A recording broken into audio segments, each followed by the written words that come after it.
How easy is it to get up in the morning when you know you're not doing all that it takes? It's not very easy at all.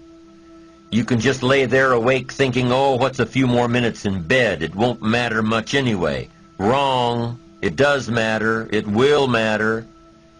Now, how easy is it to get up in the morning when you're pouring it on, doing the best you can, anxious to get going, make progress toward your dreams? It's a whole different story.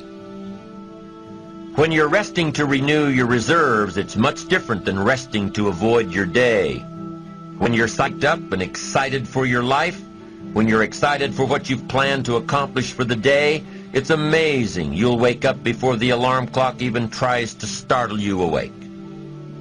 Your successes fuel your ambition. Your successes give you extra energy. Your successes pave the way for more successes. It's the snowball effect. With one success, you're excited to meet another, and another, and another. And pretty soon, the disciplines that were so difficult in the beginning, the disciplines that got you going, are now part of your philosophy. How do you know when you're successful? Do you have to be a millionaire? No.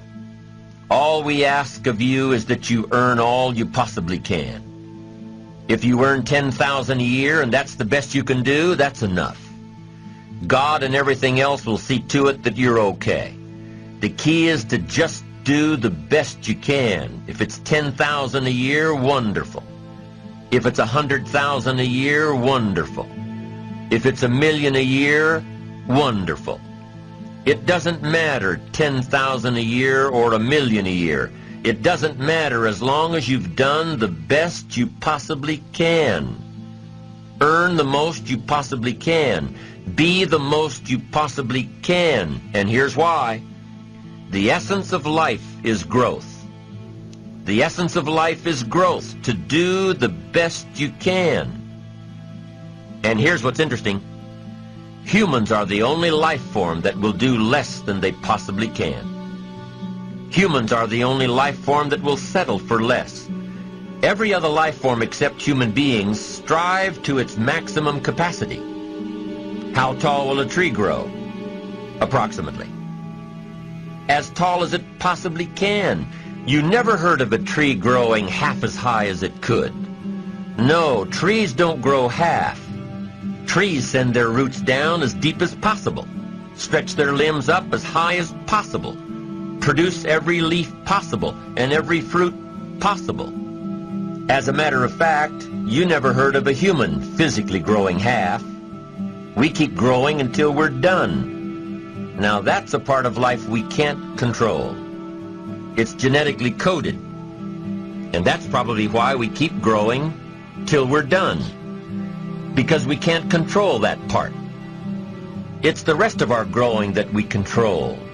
The growing of our minds, the expansion of our minds, that we can control. And that's what tends to get away from us. All life forms inherently strive to their max except human beings. Now, why wouldn't human beings strive to their maximum possibility? Here's why. Because we've been given the dignity of choice. It makes us different than alligators and trees and birds. The dignity of choice makes us different than all other life forms. And here's the choice. To become part of what we could be, enough to get by, or to become all that we can be. My best advice for you is to choose the all. Earn all you can, make all the friends you can, read as many books as you can, develop as many skills as you can, see as much as possible, do as much as possible, make as much fortune as possible, give as much of it away as possible. The max. There's no life like it. I'm telling you, once I got on track, I've never looked back. Pick up the challenge. Go for it. Take the best of the two easies. Take the root of it's easy to get ahead. It's easy to do all you can. It's easy to succeed. It's easy to have financial freedom. The more you do, the more you get. So the two primary benefits of positive reinforcement are, number one, to build good habits, and number two, to create more energy to fuel your ambitions, your desires, your achievements. How can you isolate what's working for you and what isn't? How can you make sure that you are reinforcing your positive disciplines? Well, if it isn't apparent, easy to see right away, if what you're doing is happening in such small increments that you're not sure if you're on track, then you need to be writing it down. You need to keep a journal anyway. But if you really aren't sure that what you're doing is making measurable progress, you need to keep a written record. You need to write down everything that may be relevant in your day. What you did, who you saw, what you felt, how it may or may not affect you now and in the future. The best way to track your activities of the day is to write them down. The best way to track your activities of the week is to write them down. The best way to analyze your progress through the year is to have written it down.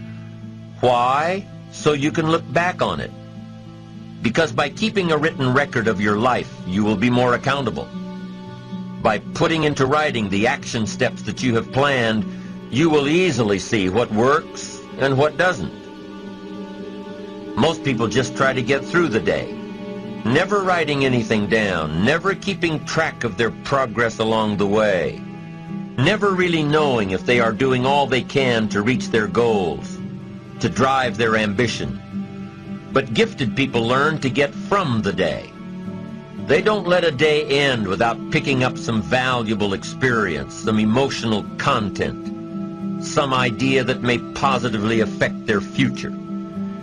To get the most from a day, to learn the most from a day, you need to be able to reflect on the day.